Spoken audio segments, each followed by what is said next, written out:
Hello and welcome back to BS Rugby. Six Nations round 4 is finally here, and the first game, of course, is Wales against France down at the Principality Stadium on Friday night under the lights at 8 p.m.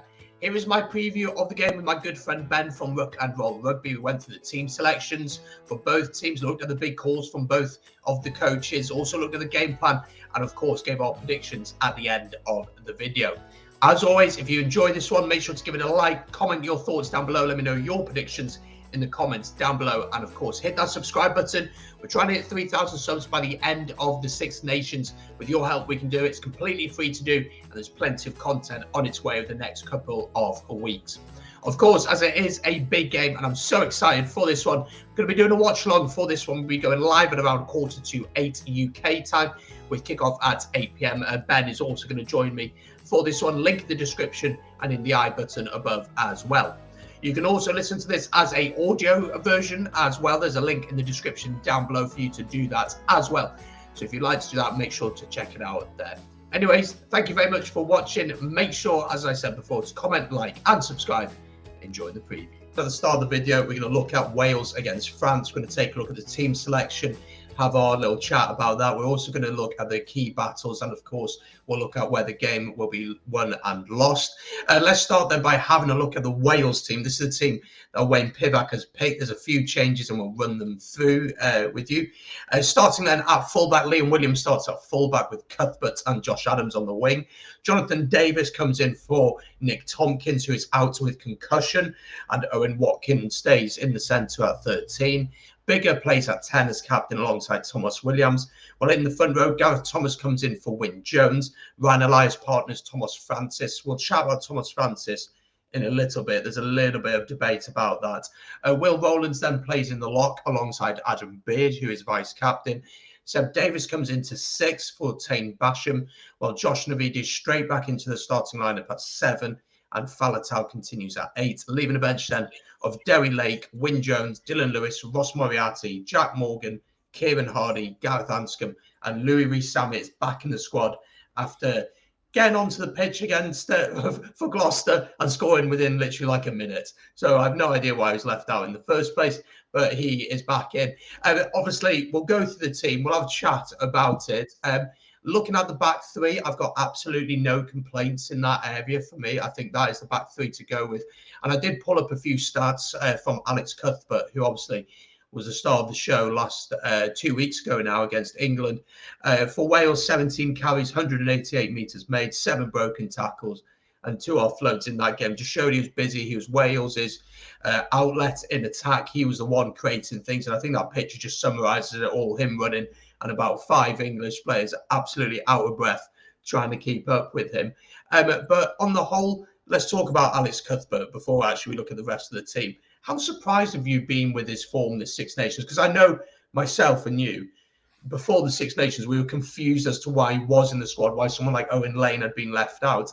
You've been pleasantly surprised?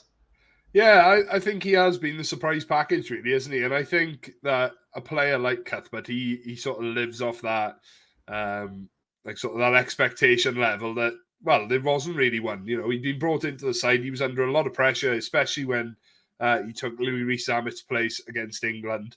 And I think he showed exactly what made us fall in love with him when he came onto the scene all those years ago. I think it was 2012 now, was his first Six Nations.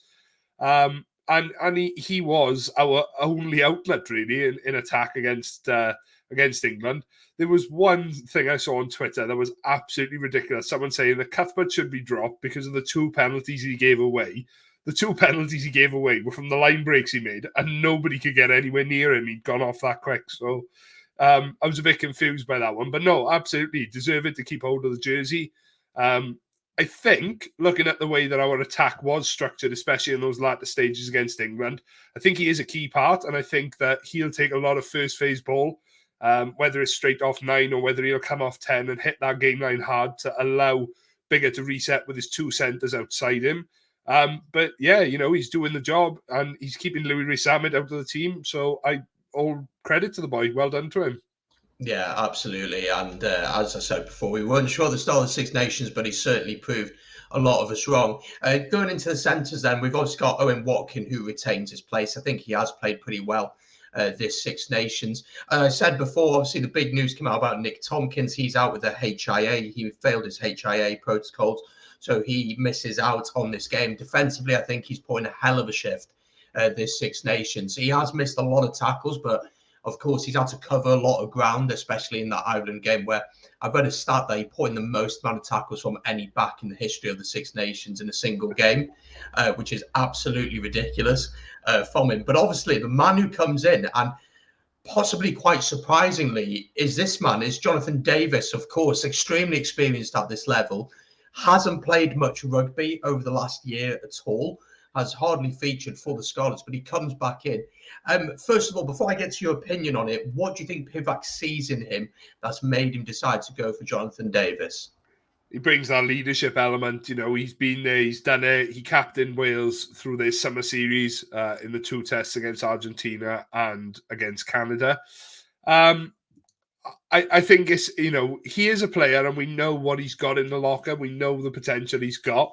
But the trouble is we just haven't seen it. And as is the case with any armchair supporter in Wales, the pressure will always pile on as soon as you don't do what people know you can do. And I think that's been really difficult for him to overcome. And like you said, that teamed with the fact that his game time has been relatively low in terms of in a Welsh jersey. I know he has started to make a few more appearances for the Scarlets and get some game time under his belt. But again, in a Scarlets jersey, it's been a while since we saw him at his shimmering best. Now, there are whispers coming from the camp that he's pretty much getting back to his best. He's fit, he's raring to go, and he's supporting in that camp environment. Pivac mentioned that he's been toying with a couple of centre options and he thinks that going forward, Watkin and Nick Tompkins are going to be his pairing moving forward. Obviously, Tompkins missing out with a concussion is a massive loss for us. I think he mopped up so much mess against England. It was unbelievable. Every time a ball went loose, every time we became disorientated in defence, he just seemed to step up and do what needed to be done. Loose balls on the floor, take it into contact and reset. So he's going to have a big night on his hands. Fico and Dante played fantastically against Scotland, and they'll be looking to continue in that rich vein of form. But you don't get 100 international appearances for no reason whatsoever. He's got a lot to still offer this Welsh side, and I just hope that this is the impetus that he needs to show us exactly what he can do on Friday night.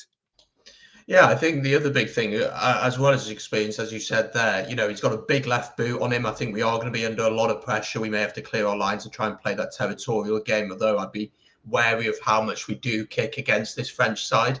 And also, we want to see that beautiful handoff. We want to see that. Was it Ireland in the World Cup in 2011? I want to say it was 2015. Yeah, 2011, where he just hands him off, guys on the ground, and he's going over, and it's beautiful. I mean, we just want to see that more from him.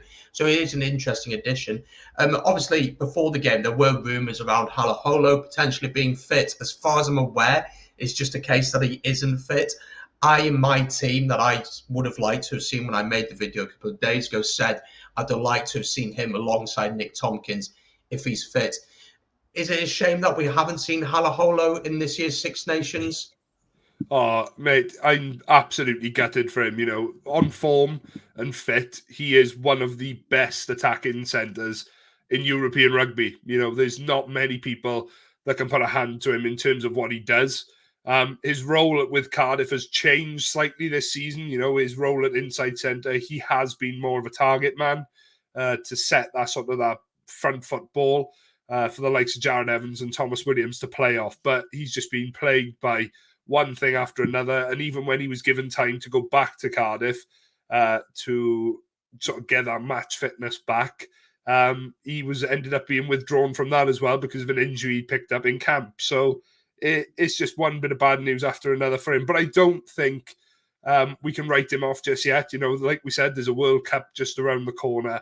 And I feel someone like him, he may not get a start in the Fiji or the Australian games simply for the fact that, we want to try and win those games. And Pivac will go to what we consider the most consistent pairing that he's gone with. But, in one of the lesser games where he gets a performance, you never know. He could force his way into that starting team. And I think he's just got to try and keep himself motivated now. This is nothing to do with his lack of ability. It's just the bad luck he's had in terms of match fitness and preparation in terms of that international environment, because it is an enormous step up from club rugby. Yeah, it is. And I think the centre partnership really does. Watkin is quite a big physical carrier. Maybe I'd have put Watkin at 12 and Jonathan Davis at 13, but I think Jonathan Davis's experience at 12 in the centre in general, that's why he's there. And I do think there are other centres in Wales knocking out that door, players such as Kieran Williams down at the Ospreys, who I absolutely love, very similar to Scott Gibbs in the way that he plays. So he's one to watch.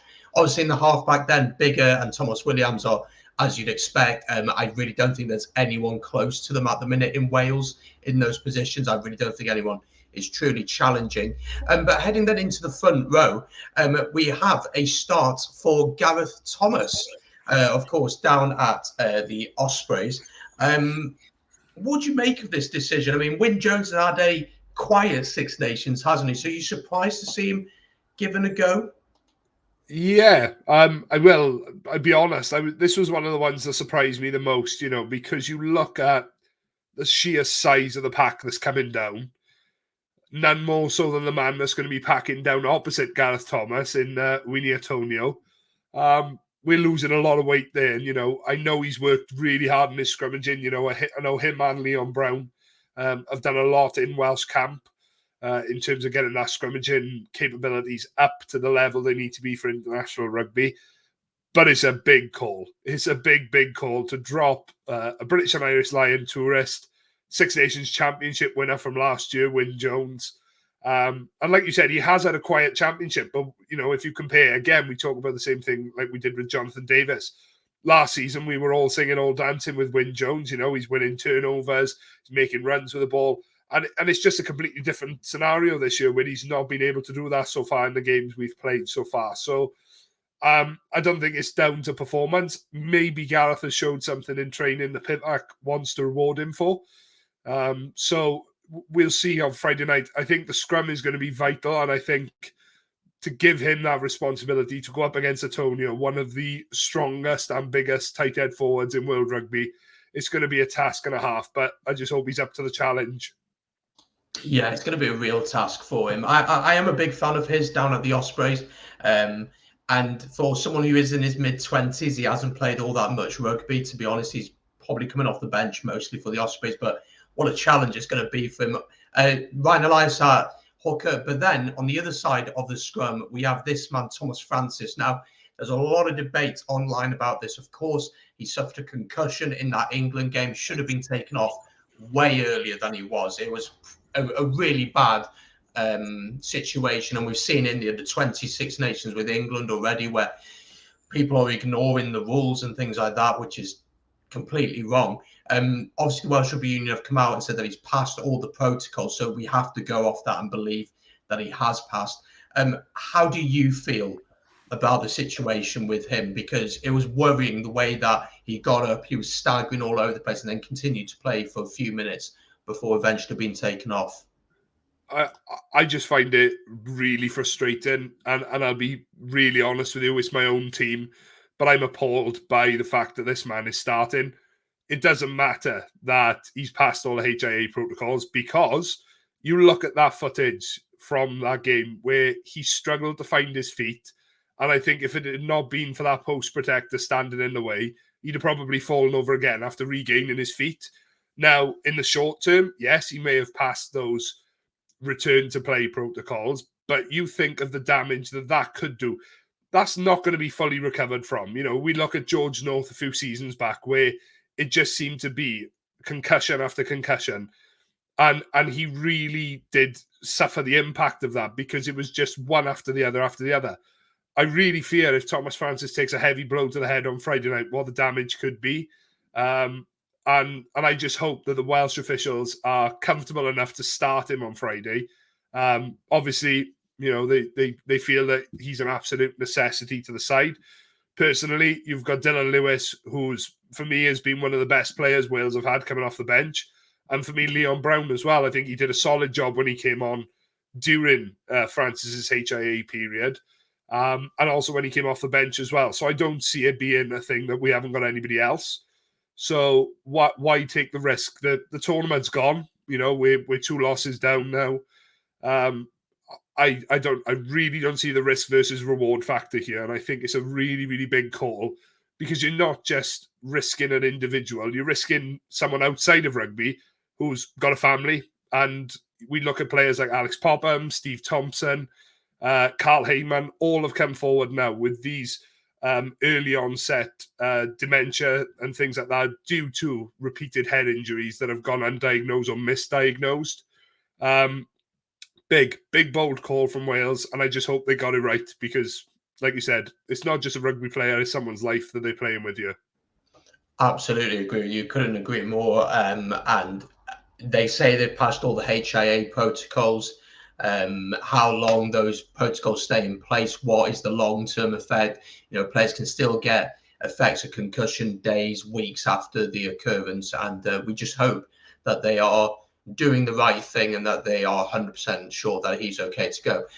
One of the players who is starting this game, and I'm so happy that he's starting, and he's someone that has so impressed me this Six Nations, is Will Rowlands. And I was having a look at some of his tackle stats from the Six Nations, and it's pretty ridiculous, really. Against Ireland, obviously, we were under the cosh, but in that game, 17 tackles made, 0 missed, tackle success rate of 100%.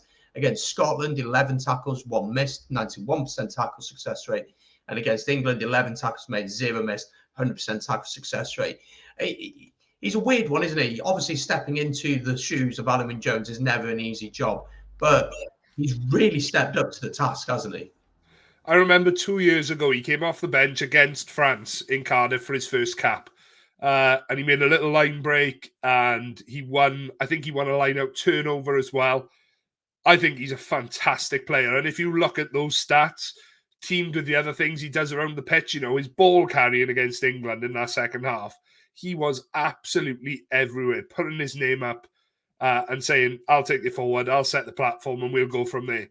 And you mentioned the name Alan Wynne-Jones, but very similarly to Alan Wynne-Jones, maybe not quite yet got that sort of that leadership and sort of that go-to guy.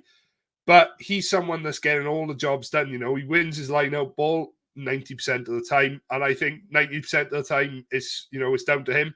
10% is down to other players around him, I will be honest. I think if you look at his line-out performances, not only in Welsh colours, but obviously in Dragons as well, and go back to when he was playing at Wasps as well.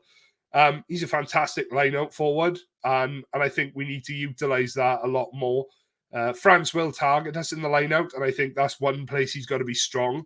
But in terms of the donkey work, we want to call it then, he'll get around that pitch like there's no tomorrow on Friday night, and he will put himself in those horrible positions that not all players will. So yeah, he's been, for me, one of the star players for this Welsh side this tournament, just because of his sheer attitude and determination to get the job done. Absolutely. He has been incredible and proven me wrong and proven a lot of the doubters wrong as well. Probably the biggest call of this whole team selection, and when it came out, you messaged me straight away and let me know your thoughts on this. It is this man, Seb Davis, playing in the back row in the 6 jersey, usually, of course, plays in the locks for Cardiff. Tane Basham dropped for this game. I do think he had a tougher game against England, but this is a huge call. What is Pivac thinking with this? Is it just a sense of physicality that he's looking for? Can you tell me something that I don't know? I'd be honest, this was one of the big confusion points for me. Nothing to do with Seb. I've seen him down at Cardiff do his thing now for a number of years. He came into the Welsh setup, and originally he was going to be the next number 8. He was going to be that guy that took the number 8 jersey and went forward with it and led in that position. Then it was, maybe he's not quite bulky enough to be a number 8, but he's very nifty on his feet. Perhaps he can work in the back row. Tried in the back row, didn't quite come off for him, so he ended up playing a lot of his rugby at lock, which is where he has been playing a lot of his rugby as of late. And he's very mobile, so it's almost like having a third back rower on the pitch. I can see what he could bring to the Welsh side. If you've watched any of the highlights from the Quins games, the back-to-back Quins games that Cardiff played, when he played a really, really big role in that. If given the ball and given the opportunity to, he can cause problems. You know, he's got this sort of air of unpredictability about him. He loves to hold the ball in one hand, and then you just look and think, oh my gosh, somebody's going to swipe that out of his hand now. But he's confident to do that, and he feels happy to do that as well. And occasionally, you know, he's happy enough to stick a 50-22 in as well. But he's got that vision, and he's got the mindset of, I haven't always got to carry this ball into contact. I could offload it. I could stick a kick through. And he reads the game in front of him very, very well. Like I said, back row game time, he's going to have to be on the money, especially playing at blindside. He's going to have a lot to deal with because Dupont, he'll know that he doesn't play a lot of rugby at flanker. They'll be doing their research on him. Dupont will try and expose that if he can. But I think that thing you talked about, that physical presence, is something that maybe he won't bring to the table. But if you look at the French back row, it's not a particularly big, massive, unit carrying. It's not the likes of Don Brandt, those bigger players carrying the ball. They're ball players, they're players that can join the back line and they can link the play together as well. So maybe that's what he could bring. And I know there were a couple of articles trying to say that, when the leak came out, the Seb Davis could be starting, that this is the one player that Sean Edwards wouldn't have planned for. And it's not something you can coach to because he is so unpredictable. But, he's been in and around the Welsh squad for a while now. He regularly comes off the bench. He had a couple of goals in the summer, and early in the Six Nations, he had a couple of appearances off the bench. I think it's a case of, let's just go for it now. We're 2 losses down. Let's try things and let's see what works and what doesn't work. Considering that we don't seem to have a consistent side at the minute. And that back row has had more players in and out of it this Six Nations than I've ever known it. So let's see how the experiment goes on Friday, and let's hope that that it pays off to be a good one. Yeah, it's a really interesting experiment, isn't it? I think Navidi coming in, which we'll chat about in a bit. Obviously, Navidi coming in, for me, I know you're not too sure about him starting. I think he has to start. I think at the breakdown, that's where we lost the game against England, especially in that first half. I think England were clever with trapping us in at the breakdown and making sure that we couldn't roll away. And I think the ref, we won't talk too much about him. I thought he had a bit of a mare in that first half. But I think Seb Davis will offer a little bit of ball carrying, but I think Faletau at 8 gives you that. I think it's really unfair on Basham, who I think had a poor game against England, missed quite a few tackles, but has shown that he's able to carry the ball well throughout the course of the tournament. That one is one that baffles me. But the next man, of course, who does come in at 7 is Josh Navidi. For me, one of the most underrated players for Wales, does the dirty work, the work of the breakdown, the ability he has to slow the ball down. I think we've missed him the most of any player this Six Nations. I'd easily say that. As a Cardiff fan, you obviously see him week in, week out when he does play. What's he going to bring to the team, do you think? Oh, he's just going to be an absolute animal, isn't he? And I know that that's not, probably analytically, that's probably not the best terminology to use. But he's just got that sort of rugged determination, and he's, he's not he's not going to do 50-yard runs. He's not going to be doing like out the back door passes and stuff. But what he does do is the simple stuff very, very well. We were chatting just before we came on. The sort of player I would compare him to is something of an Ardie Surveyor, in the terms that he never accepts the contact at the first attempt, which is something that we've struggled with across the Six Nations.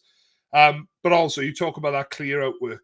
I think for me personally, that's been our biggest problem in this Six Nations, is that we can't get any quick ball because the quality of the presentation is that poor. And I think Navidi will do a job in fixing that. He'll get in there, he'll clear out the likes of Jalonge, Aldry, Woki, anybody that's in there. He'll be happy enough to get in there, smash them out the way to make sure that ball is clean, ready for Thomas Williams, so we can get off and we can get playing. It is a big ask. He's been out for a long time now. He played 80 minutes against Ulster on Friday night, and now he's been thrown in to play probably the informed side in the world at the minute. And I know if there's anybody that can do it, it will be Josh Navidi, because he's just the ultimate rugged, determined rugby player. So I'm so glad to see him back, and I want to see him back in the Cardiff Blues. Nearly said Cardiff Blues then. I want to see him back in the Cardiff jersey as soon as possible. But he's got a job to do for Wales on Friday night, and likely if he gets through that unscathed, he'll play against Italy as well. But yeah, he's a player we've missed massively in this tournament so far. Yeah, and you call yourself a Cardiff Rugby fan. What is all that about? And then finally, obviously, playing in the number 8 jersey is Taulupe Faletau. He was absolutely monstrous last week. Once again, some of his stats from that game. First game back for Wales in however long, I can't remember how long, but 13 carries, 61 metres made, 19 tackles made, 0 miss, 100% tackle success rate. And I said to you before we started recording, I don't think it's an overstatement to say that if he had not struggled with so many of the injuries that he has struggled with, that he could easily have been one of the best players to have ever played in the number 8 jersey. I love the way that he peels off the back of the scrum, carries the ball in one hand, based like South Pacific nations kind of style, isn't he? And a big ball carrier, and obviously puts in a shift defensively as well. Let's move on then to France. We're going to run through the team. I'm not French, so if you want to complain in the comments, that's sound, but I'm not going to be bothered to answer them. So Mate, put it this way, before you start, you are lucky the Vahamahina and what's the other guy's name? Tafafuena, yeah. You're lucky this year. It's not a bad team. You should do all right with us. We'll give it a go. We'll see how we go on it. But we're going to run through it anyway, and then we're going to give our thoughts on what we make of the team. Starting at fullback then is Melvin Jaminet with Malfuena. Villiers comes back onto the wing. Damien Penaud is out with COVID, so he's not available. Dante and Ficou remain in the centres. Dupont and Tamako at 9 and 10. We'll have a chat about them in just a second. And then their monstrous front row, Bailly, Marchand and Antonio. That's going to be a hell of a challenge for Gareth Thomas. Woki and Wilhelms play in the locks, with Gross, Aldrit and Yelonk playing in the back row, leaving a bench then of Malvaca, Gross and Hawass in the front row. Flemon and Cretan can play in the back row in the locks, and then Luku, Ramos and Labelle on the bench. If Wales weren't already shitting themselves, are they now?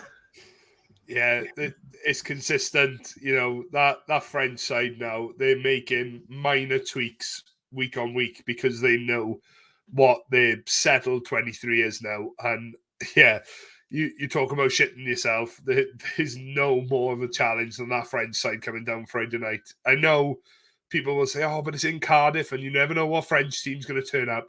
I think you can cast that well aside now. I think this French side has become one of the ultimate professional sporting teams in terms of every game. They do everything to the highest of standards. And I think just France have been known by so many stereotypes over the last sort of 10 years or so, whilst they've been, excuse me for the term, but finding themselves. Things weren't easy under Galtier at the start, and Ibanez, they sort of struggled to get things going, and that sort of level of professionalism in France was a big issue. I know if you listen to anything that Sean Edwards has done, he could not believe what he arrived at when he got to France, and the team, you know, players smoking after training and things like that. But this side now, they are a very, very well-oiled machine. They are they're the pinnacle at the moment for me, and I think that if we had like sort of a top 10 in the world tournament right now, I think they'd probably come out on top. And I could say that quite comfortably. I think they would beat South Africa. They have beaten New Zealand, and I think they'd blow Australia out of the water. Yeah, it's going to be a tough old ass Friday night. But for me, it's the fact that they've got such a clear game plan. But then, like, I just think of one incident against the Scottish where Ficou picks the ball up. There's nothing on whatsoever. And he does like sort of an under 11s, massive arcing run. And you think, where's he going? And then all of a sudden he's in the corner dotting the ball down. I just think that the way this French side think and how quickly they turn those thoughts into actions at the minute is something that only other teams can sit and admire and just think, wow. So yeah, I'm very, very worried. Yeah, me too. It's a hell of a team, isn't it? And Yeah, I looked back a bit at that Scotland game and just picked out a few moments for them, and I was just surprised how much time Antoine Dupont seemed to find, time on the ball. And I don't think that was Scotland's fault in particular. He just finds time on the ball, and it seems like for these world-class players, and we will chat a bit about Ntamack as well, but they just seem that the game is slowed down for them, that they have that extra second to look up and see what's available, to look for that space. And it seems now that they are playing with an intelligence. I do still feel as if not necessarily the saying, oh, you don't know which France team are going to turn up is quite as relevant anymore. But we saw against Ireland, you'd have to say, obviously, the Irish are way ahead of their development than we are. Scotland could get at this French side. But this partnership obviously is the big partnership. Dupont and Ntamack, in my opinion, Dupont's the best player in the world without a doubt at the minute. He just, the way he controls games, and I don't think he's been as eye-catching this Six Nations in terms of scoring loads of tries, making an incredible run, but the way that he's just controlled games and enabled France to play, how important is it that Wales manage to control him to an extent as much as we can? It's going to be a real challenge. And then Ntamack on top of that as well. I think he's just matured so much. Just his game awareness, knowing what to do, not thinking, oh, I have to throw this 30-yard pass. Sometimes just simple things, taking into contact, looking for the 50-22, giving it to Fiku on his right. I just think the maturity of this team for such a young squad is incredible. So Dupont and Ntamack, how do we stop them? Is it possible? Yeah, if you think back to the French game in the last Six Nations out in Paris, I know completely different circumstances, empty stadium and whatnot, but we did an all right job of keeping him quiet. We did an all right job of it. I think the biggest thing that you've got to do is put him under pressure, and I think you look at that run he made against Scotland, which led to I think it was their first try. He's in acres of space. He's not a threat whatsoever there because you've got a flat Scottish defence coming up, and he finds a hole, and he just makes that space for himself. Which I think that some teams obviously plan to defend. They'll try and make sure that if he does break that initial first line, then there is that sweeper just in behind. But I think that he's going to try and marshal his troops really well. Coming to Cardiff on a Friday night is never an easy thing to do. And if you looked at the way they started against Scotland, they came out like I've never seen France come out before. So as long as we sort of neutralize that early pressure, maybe even start to build some pressure of our own, we can start to get inside this French machine. And I don't really think necessarily cause them problems, but just cause doubts. Oh, well, why is this not working this game? Oh, well, they worked last time. Why can't we get it to work this time? And just start to get them to cause those doubts. And then they will revert back to, big forwards up the middle, try and make the holes themselves, which I think, with the likes of Navidi, Faletau, Owen Watkin, marshalling that defence, I don't think those gaps will come as easily, but we know Wales's defence has been like a colander so far this Six Nations. So as long as we're sensible, I don't think we can target Dupont, because if we do, like you said, you've got Ntamack outside him, who, going on to say that, I thought he had quite a quiet game against Scotland, but then when he did get his chance to shine, he was there and he was ready to do it. And he takes that pressure off Dupont sometimes. But yeah, if those two start clicking and they start dictating the pace and the areas in which the game was played, it could be a very, very long Friday night for the people of Cardiff and for those of us watching at home. But there is a way to get inside it. Scotland found a way just before that halftime break, but they just didn't manage to capitalise on it. And that's one thing we've got to do, is if there are those opportunities, we have to capitalise. Discipline's got to be good. France are pretty much squeaky clean at the moment.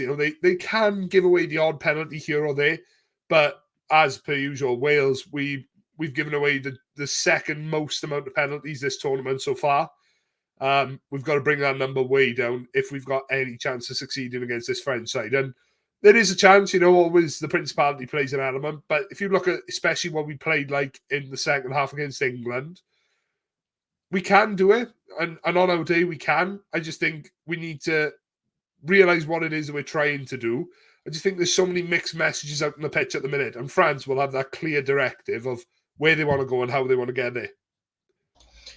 Yeah, I absolutely agree. I think the way I saw the England game, yes, the second half was very encouraging. But I wonder how much that truly is down to Wayne Pivac, whether that is, do you know what, we're 17-0 down, let's just go play, let's just try do something. And maybe that's what the players need, but we do seem to start really, really slow. Before we get into the game plan exactly, I just wanted to touch on this challenge, the French pack. It's absolutely monstrous. Can we not? How do we compete with this pack? I think we've got to go in with the mentality of get it in, get it out, and let's play somewhere else on the pitch. Stay away from that scrum as often as we possibly can, because if we start to get into an arm wrestle with these forwards, we're going to be absolutely knackered by the time it comes to half time, and then that's where the gaps will start to appear.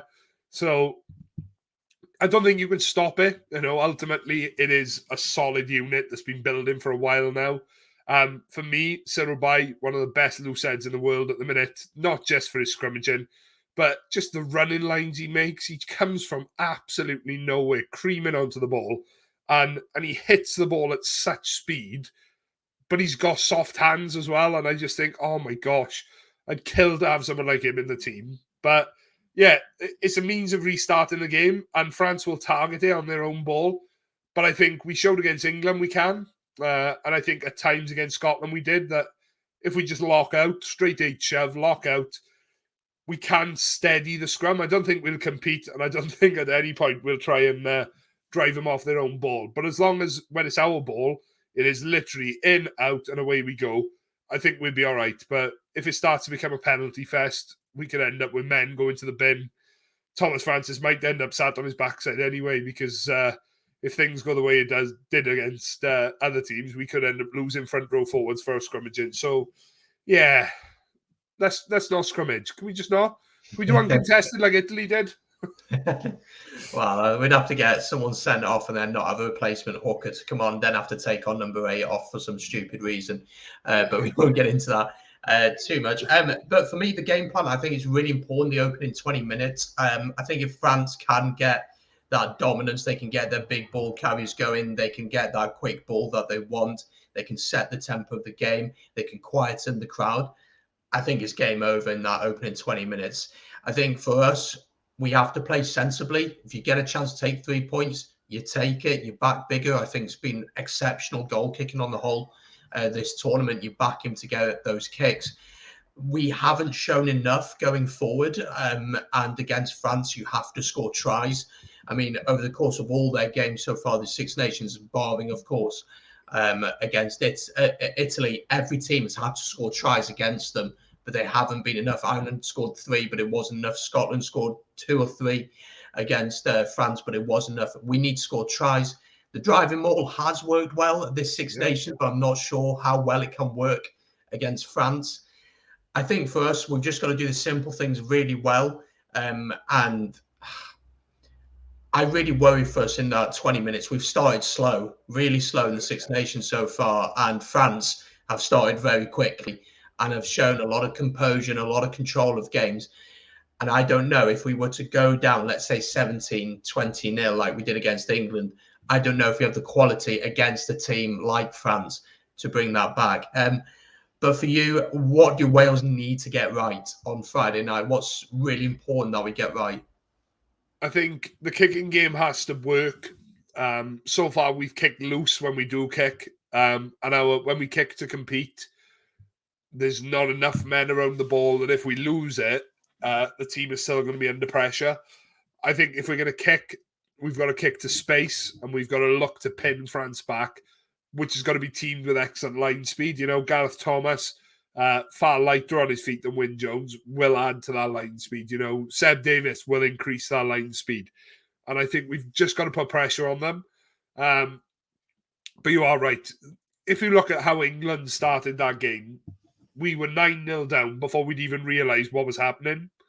And I think if we can do that against France, if we can get, 1 or 2 early penalties and start to think, right, let's put the pressure on you. Let's build a score, and then we'll start to play. I think if we can sort of adopt that mentality that if we can get into the game, we can cause problems. I think if we're chasing the game, I think it'll very much go like the Scotland game did. I think our heads will drop and we'll start playing audacious rugby for the sake of it to try and get back into the game. And that's when you'll see the likes of Dupont and Tamac picking up interceptions, loose passes, and they'll thrive That's on what it. France want, isn't it? That's what France want. They want the game to open up, and that's the difference against England. England probably don't want to open it up all that much. They'd want to use their big ball carriers, and they'd want to use their scrum, their driving maul, their power. France want the game to open up, and when you do open the game up, as you said, you open it to the likes of Dupont to get an intercept. We'll end up knocking the ball on, or there'll be a loose pass here, or will overcommit at the breakdown. They'll turn it over, and then they have the length of pitch to play with. What are your predictions for the game? What does your head say, and what does your heart say for this one? How do you see this doing? I think it's there's no point listening to my heart because my head is calling it stupid. I think it's going to be a France victory. I hope it's not a completely demoralising one. I think they'll probably put 3 or 4 tries on us. I'll go 28-17 to France. I'd take that. I'd absolutely take that.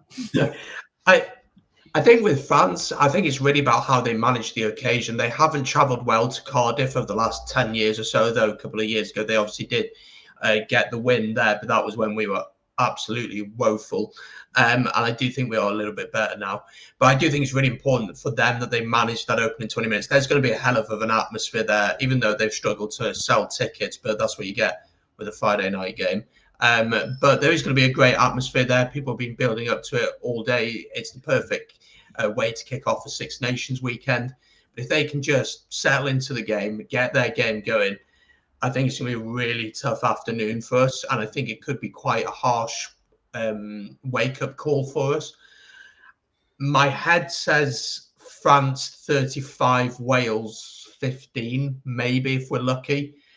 My heart says Wales to win it by 3. Dan Biggar dropped goal last minute, but we know that's not going to happen. So there we go. There we go. We are going to be doing a review on your channel, obviously, on either Sunday or Monday night, or whichever night it will be. And we'll go in depth like we have today about the game. But tell people a little bit about your channel, because I know you're going to be doing some more content over there. Yeah, things have been a little bit busy with work at the minute, but especially as we're going forward now. Obviously, we've got the last couple of rounds of the Six Nations, so we'll do a little bit towards that. Then our attentions will obviously turn towards Europe. So we'll do some European roundups and some European watch-alongs, hopefully. A couple of the Welsh sides involved, especially in the lower down competition in the Challenge Cup, so that'll be interesting. Then we've got a packed season then with the URC right up until the end of the year. And then obviously we're building towards the World Cup next year then, so there'll be obviously loads of stuff as we come up towards that. But yeah, lots of little bits here and there when I've got a bit of time and I'm not scrambling to keep my eyes open. Yeah, absolutely. So there we go. That is the preview done and dusted for Wales against France. Of course, don't forget about our watch long tomorrow night for this one, live from 7:45 with kickoff at 8 p.m. There'll also be previews for the other games out on the channel tomorrow night. That is Friday night ahead of those games. And of course, if you have enjoyed, really appreciate it if you could like the video, comment your thoughts down below and subscribe, and follow my socials, all linked down below. Thank you very much for watching. Enjoy the rugby over the weekend, and I will catch you very soon here on BS Rugby.